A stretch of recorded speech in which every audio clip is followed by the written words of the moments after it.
surrounded by the lush wild green of the palm trees and bananeras, embraced by the warm feeling of human smiles. I feel the heartbeat of 1,000 drums. I see the glory of a tropical sunset and the infinite blue of a Caribbean sea. I hear it all, I feel it all, and then I see it. Just right next to this vision of paradise, I discern the icy reality of hell. So, ladies and gentlemen, welcome to Guantanamo.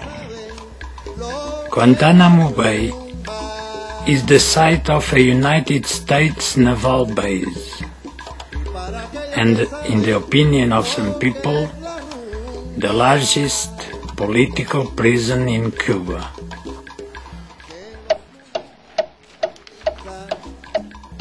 "21 kilometers south of the city of Guantanamo, near the beach of Caimanera, people have been robbed of all human hope and dignity.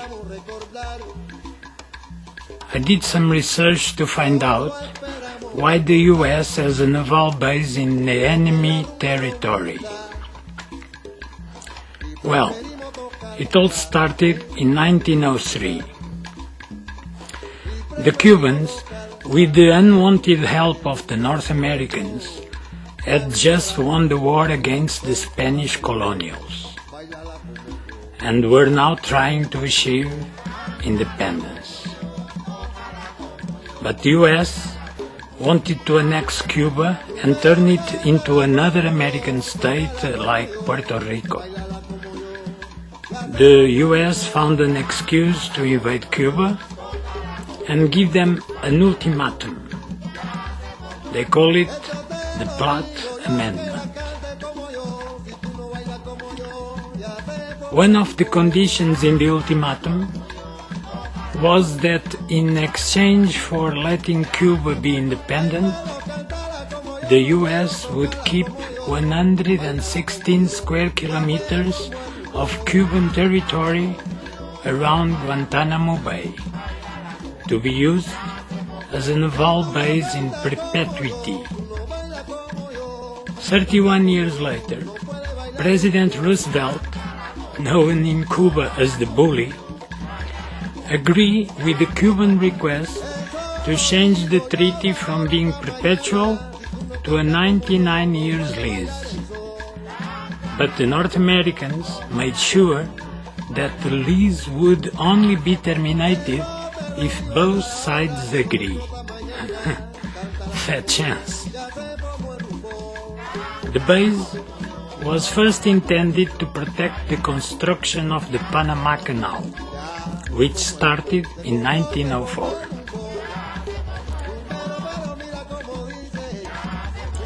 After the Second World War, the base was not necessary, except as a thorn in Cuba's side.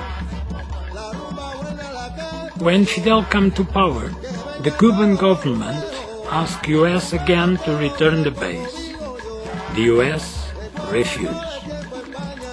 Cuba cut off the water and electricity to the base, and the GIs were denied the privilege of entering Cuban territory. In 1980, Cuba dropped immigration restrictions and allowed 120,000 Cubans to leave to Florida from Muriel. After that, the prisons in Cuba were empty, and in Florida, enter Scarface.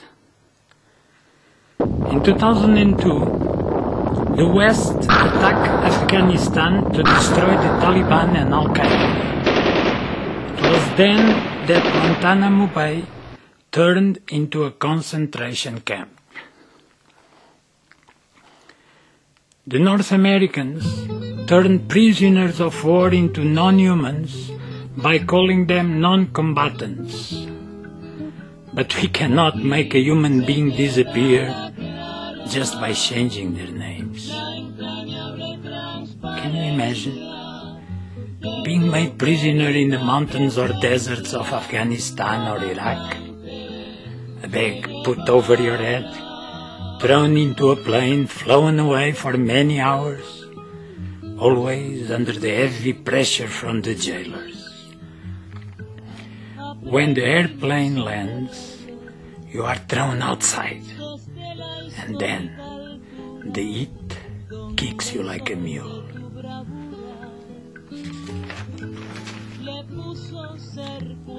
Then a cage, alone, afraid. Then the interrogation starts. The same questions over and over, hour after hour. The hours turn into days, the days into months, and the months into years. 1, 2, 3, 4, 5, 6, 6,